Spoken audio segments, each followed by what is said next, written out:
මම කලින් දිශාන් මේ පාර ජාතික විභාගයේ රත්නපුර දිස්ත්‍රික්කයේ 5 වෙනියා අයිලන්ඩ් රෑන්ක් 134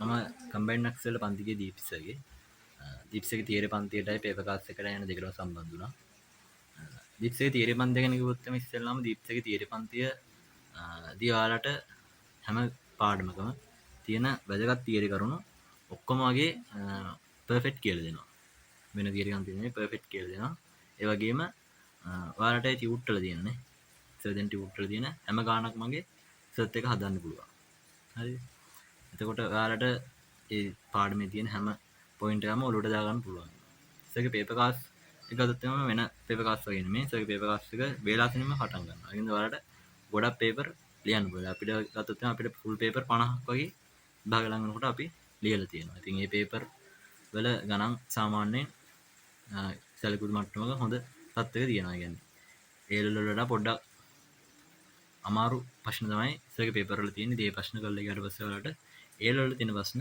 හරිය ලේසියෙන් ලියා ගන්න පුළුවන් වෙනවා. ඒ වගේම දැන් කිව්වොත් එම ඔයාලා වැඩ කරගෙන යද්දී පුළුවන් තරම් පේපර් එකක් ලියලා ඒ පේපරේ ඔයාලට ලියා ගන්න බැරි වෙච්ච ප්‍රශ්න නේද? ඔයාලා ලියලා හරි භාගයට ලියපු ප්‍රශ්න හරි ඒ ප්‍රශ්න ගැන ආයෙත් පොඩ්ඩක් හොයලා බලන්නේ. හොයලා බලලා මේ මාකින් එක අධ්‍යයනය කරලා ඒ ප්‍රශ්න ආයෙත් ගෙදර ගිහිල්ලා පුළුවන් තරම් කරලා පේපරේ පර්ෆෙක්ට් කරන්න. ඒ කියන්නේ පේපරේ වලට හදන්න බැරි ගාණක් නැති කරගන්න. නේ පේපරේ ඔක්කොම අනිට වලට හදන්න පුළුවන් කරගන්නවා දෙන පේපර් ඔක්කොගම වගේ. ඒ වගේම කිව්වොත් එම ඔයාලට පුළුවන් වෙනවා පාස් පේපර් තියෙන්නේ. පාස් පේපර් කරන එක අනිවාර්යයි.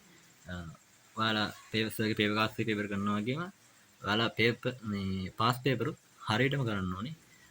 මොකද පාස් පේපර් වල තියෙන රටාවක් බොහෝ විට ඔයාලගේ පේපර් වල ඉන්න පුළුවන් වෙනවා. ඒකින්ද පාස් පේපර් ඔයාලා පුළුවන් තරම් හොඳට කරන්න.